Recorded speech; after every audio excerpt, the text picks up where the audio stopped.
Hello, everyone, and welcome to SUNUP. I'm Lyndall Stout. We begin today on the topic of nutrition. Here in the heart of winter, many cattle producers are thinking about supplementation. So today, Dr. Dave Lalman, our OSU Extension beef cattle specialist, takes a look at how much or how little you actually need. You know, mineral nutrition in a cow herd can be a complex issue. There are several reasons for that. First of all, you know, as a beef cow goes through her annual production cycle, those requirements change over time. For example, just like with protein and energy, when a cow is lactating, her protein requirements, energy requirements at their highest level. Well, the same can be said for vitamin and mineral requirements. So at the same time, the mineral concentration in forages in particular are changing over time. And so things are a moving target, and that can make it kind of complex to know exactly what your cattle need to be receiving at any given point in time. Fortunately, perhaps it's gotten a little bit easier over the last 10 years or so to evaluate mineral nutrition in a cow herd. One of the primary reasons is because a lot of our commercial laboratories now offer mineral concentration or mineral analysis service. For example, our laboratory here at Oklahoma State, our soil and water laboratory, charges about $15 per sample. And so it's not terribly expensive, and it is much more available now than it used to be. The other thing is that we have a fairly simple, easy to use software program called the OSU Cowculator, and you can put the animal's stage of production, you know, the breed of the animal, the weight of the animal, and so on, and that program will help you estimate the animal's mineral requirements such as calcium, phosphorus, and all the trace minerals. You put those two things together, a laboratory analysis, the software program to help you evaluate their needs, and you can do a reasonable job of making sure that you're meeting the requirements without any big gaps. So when the forage was harvested, you know, early season and mid-season last summer, a lot of the state was under relatively dry conditions, and so some of that forage or hay could still contain relatively low levels of beta-carotene, which the ruminant animal is able to convert into the active form of vitamin A. A lactating cow has the requirement of somewhere in the neighborhood of 55,000 international units of vitamin A per day. That's quite a bit. Yeah, so it can be a complex issue dealing with, you know, a well-balanced mineral and vitamin nutrition program. And if you need assistance, you'd like assistance, you either visit with a nutrition professional, and particularly your county educator, your area livestock specialist. Those folks have a lot of experience in sampling forages, sending those to the laboratory for testing, and also balancing those requirements with supply from the feedstuff. So they can be a big help. So hope you'll consider joining us for our next version of the Ranchers Thursday Lunchtime Series. Guillermo de Nava from Uruguay is outstanding in terms of reproductive management in cow herds. Also, Dr. Richard Prather from Western Oklahoma, another outstanding veterinarian in helping commercial cow herds improve their genetics. We'll put a link there at the SUNUP website. Hope you'll join us.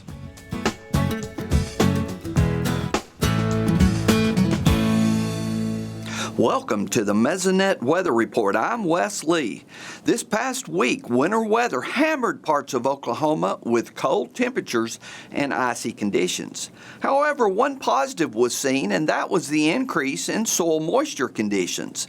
This 7-day rainfall map from Wednesday shows rainfall recorded statewide.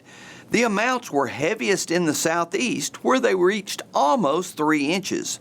Central Oklahoma stations also recorded a much-needed half-inch or more, while areas of the northwest and panhandle were mostly less than 1/10 of an inch. This has our fractional water index maps looking pretty good in most areas of the state. This index indicates the sensor is as wet as it can read as it reaches 1 on the scale. At 10 inches, green 1s are seen statewide outside of the far northwest and panhandle. You will notice that there are several missing numbers in this region due to cold soil temperatures. When they reach into the low 30s, as seen here on this shallow soil temperature map, the moisture sensors become inoperable. At our deepest soil moisture sensor, there are more working, and again, we see mostly green outside of the panhandle. Getting any rain in January and February is special, as it is usually the driest time of the year. Let's hope the El Nino conditions continue to benefit our wintertime crops. Now here's Gary with a more detailed look at January rainfall. Thanks, Wes, and good morning, everyone. Well, winter reared its ugly head once again in January, and we got all that ice this week. Believe it or not, that still counts as moisture, and that means changes on the new drought monitor map. Let's take a look. Well, we continue to diminish that drought across south central Oklahoma. That is a long-term drought we see down there, and really just a little bit of moderate to severe drought here and there, interspaced by some abnormally dry conditions, really showing areas going out of drought. And then, of course, we have that other long-term drought area up in far northeastern Oklahoma, centered on Osage County, with, again, just a little bit of moderate to severe drought. So hopefully we can continue to see these great changes. Let's take a look at the moisture received during January thus far, and we can see from the Oklahoma Mesonet map here, we go from about 1/4 inch, a little bit more out in the far western panhandle, all the way up to 5 to 6 inches in far southeast Oklahoma. Now, much of the state has only seen 1 to 2 inches or so, but believe it or not, that's still well above normal for this time of year. When we look at the percent of normal rainfall for that same time frame through January thus far, we see a lot of areas out across western Oklahoma, parts of central up in the northeastern Oklahoma, and in southeastern Oklahoma, well above that 100% of normal mark. Some places up to close to 200, 300% of normal, just showing that we've gotten a lot of moisture for this time of year in Oklahoma. Now, we do have a few areas below normal, but those are few and far between, luckily. And of course, it's not just this part of January where we've received moisture. We've gotten some pretty good moisture since December began, the start of climatological winter. Take a look at the rainfall map. Since December 1st, we do see areas in the state from 4 to 5 inches, even as many as 8 inches down in southeast Oklahoma. So everybody except for the far western panhandle has gotten a really good dose. That's it for this time. We'll see you next time on the Mesonet Weather Report. We definitely hope those warmer temperatures are on the way soon. Speaking of weather, in this week's Vet Scripts, we have some timely advice for protecting your newborn calves from the elements. Here's Dr. Rosslyn Biggs. Our 2024 calves are already hitting the ground, and of course that is lined up recently with some really less than ideal weather. So for these newborn calves, there's a few things we need to be thinking about. First and foremost, we want to make sure those deliveries, if assistance is needed, we want to intervene early. Any calf, we want them up and dry quickly. Calves do not have the ability to regulate their temperatures easily, and so they can get, especially in these conditions, very cold very, very quickly. When we have precipitation, we can make it even worse if we have wind and precipitation together. So we want to watch those calves. We want them up early. We want to see that they're getting colostrum in them quickly. We really want that colostrum in them as quick as they can, but for sure within that first 4 to 6 hours.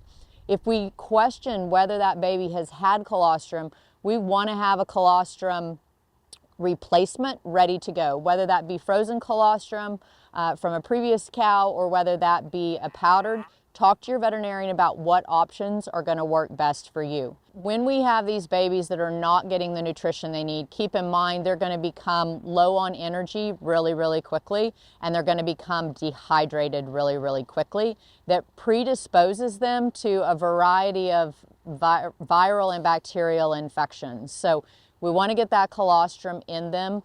We want to worry about things like diarrhea. There's also certain sets of conditions depending upon the age of that calf. So just because we get beyond that 72-hour mark doesn't mean we're out of the woods. We want to keep a close eye on these calves really for the first couple of months, if not beyond, if we have the capacity. Best trick that I have in my calving kit, particularly in these conditions, is to have my digital thermometer ready to go. That can really determine how quickly I need to intervene and whether things like intravenous fluids that could be administered by my veterinarian need to become involved sooner rather than later. So if I see a calf that has a temperature significantly below 100, for sure in that 97 and 98 range, I need to get that calf inside quickly and slowly bring their temperatures up. Things folks can consider are blankets, hair dryers. We want to be careful though because they have very delicate skin, so we don't want to rub too vigorously. We don't want, especially for brand new calves, rub off that amniotic fluid because we want that calf back with mom as soon as we get them turned around.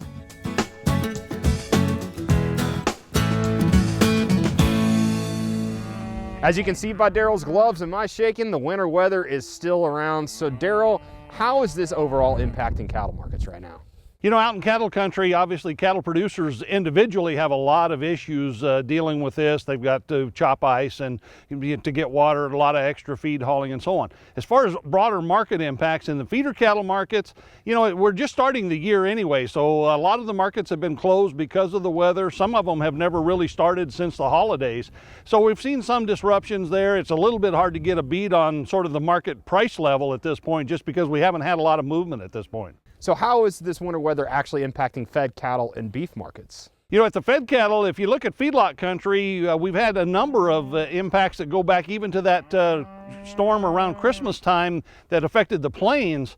And so obviously fed cattle performance is greatly impacted. We're going to see carcass weights start coming down. There were even some packing plant closures as a result of the weather here recently. So there's been some disruption in beef supplies going to market. And again, coming out of the holidays, boxed beef markets were down initially, but then they've come up sharply because of the disruption. So, you know, again, we're still trying to sort that all out, but certainly there have been some impacts. As we all know, the hay situation was looking pretty grim like for most of the country. So what's it looking like now? You know, USDA recently released some data on hay production in 2023. And so for the whole country, hay production was up modestly from last year, about 6.3%. If you look at the top 10 beef cattle states, it was up closer to 22%. So we did see some improvement. Of course, that's from very low drought levels in 2022. And if you look at December 1 hay stocks, it's pretty similar to that. We have about 7% more higher December 1 stocks for the whole country, but about 18.5% higher stocks in the top 10 beef cattle states. So we are in better shape in general across the major beef cattle areas. What about the state of Oklahoma? Oklahoma is actually quite unique in the country. We had an unusually good year last year relative to states around us. So hay production was up about 88% in Oklahoma, and the December 1 hay stocks were almost double what they were a year ago at the end of 2022. So, you know, and we're even above a 10-year average in terms of December 1 hay stocks. So locally or regionally here, we're in pretty good shape, but there's still a lot of limited hay supplies in surrounding areas. So with that winter weather impacting, you know, several states, especially in beef country, you know, how is that going to impact prices for the consumer? Well, again, you know, boxed beef markets coming out of the holidays dropped off initially, but then with the disruptions we've had lately, they've come back strongly. And so, you know, the bottom line is we're going to continue to see impacts for consumers. I don't think we're going to, you know, we'll see, if anything, higher prices, although January is not a strong beef demand time. So, you know, the disruptions here will just add some additional supply pressure to that market. Alrighty, thanks, Derrell. Dr. Derrell Peel, Livestock Marketing Specialist here at Oklahoma State University.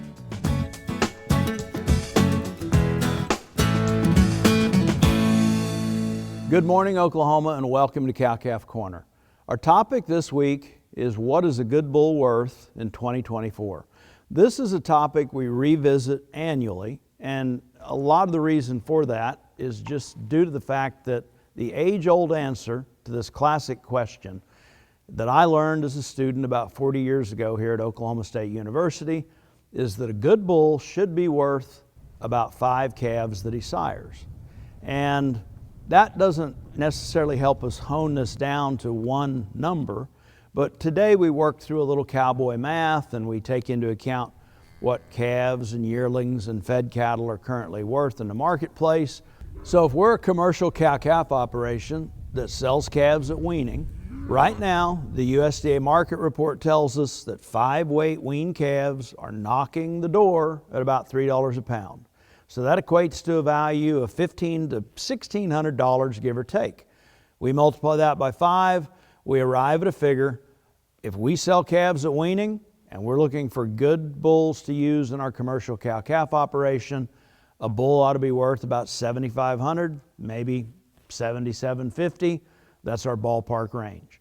If we typically retain ownership and turn those weaned calves into yearling out of our cow-calf operation, right now, calves weighing approximately 900 equate to a value of about $1,800 to $1,900 a piece.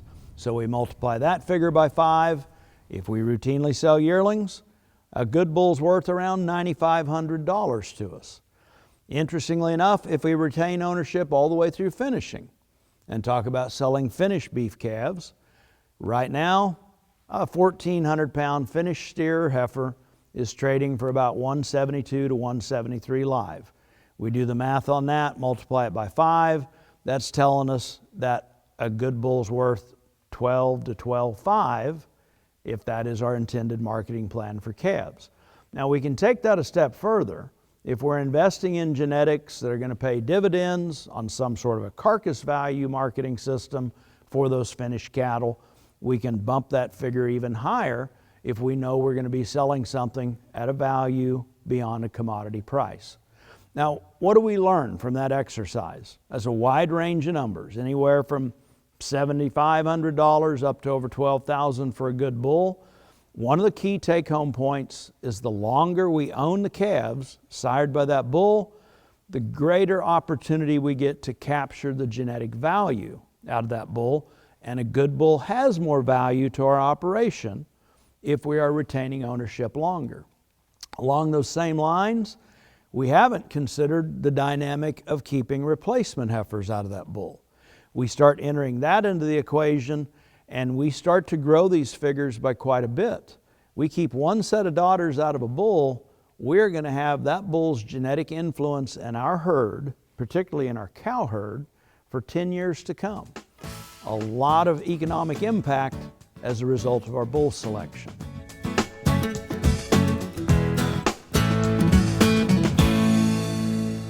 We're joined now by Dr. Kim Anderson, our crop marketing specialist. Kim, give us an idea of what's been happening in the crop markets the last few weeks. Well, if you look at wheat, corn, and beans, they've been going in a tank during January. Well, that doesn't sound good. Why don't you run the numbers? Well, if you look at wheat, go back to December's, $5.75 to $6 throughout these.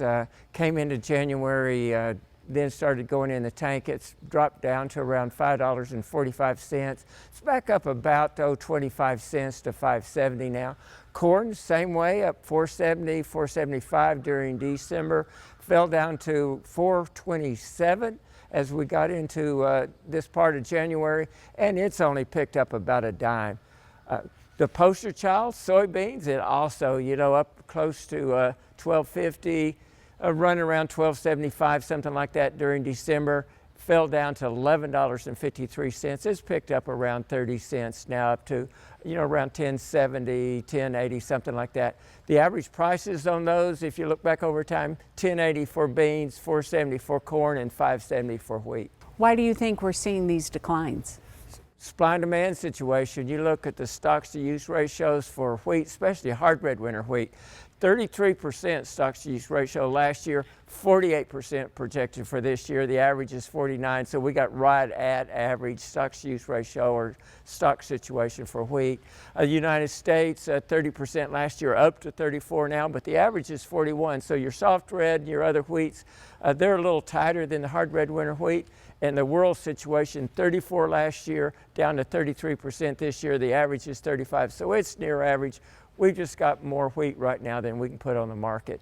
You look at the seedings, We had the seedings come out, that report, less acres than last year, and I think that helped our prices a little bit, as we've seen over the last week or so. What are your wheat harvest price expectations? Well, what I did for looking at wheat harvest, one, you can forward contract for around $5.70 a bushel. I looked since 2009 through 2023, the average January price, and how did that compare to your average harvest price coming up? That's June, July, and August. You look at the average January for this year, $5.65. Over that 15-year period, on the average, prices were either 65 cents lower or 85 cents higher. So a range that'll get you 50% of the time is from $5 to $6.50 with an expected of $5.70. If you go on out, your biggest moves, minus 95 cents down, a plus $1.50 up, that gets you a potential price range for this harvest from $4.70 to $7.15. So expected $5 to $6.50 with the most likely around $5.70, $4.70 on the bottom, $7.15 on the top. That was a lot of pencil to paper right there, wasn't it? Yeah, but that's a nice range, and it's a realistic range because that's what's happened over the last 15 years. There's a lot of volatility in this market. For sure. Let's switch gears and talk about corn and soybeans now. Well, we'll do it a little tighter there since they're further out. You look at corn. I think you can forward contract for around $4.50, $4.60. Soybeans, you can forward contract for around $11.30. You bring in cotton in here, somewhere around 77, 78 cents is what we're looking for cotton as we go out into that time period. Okay, Kim, great analysis as always. We'll see you next week.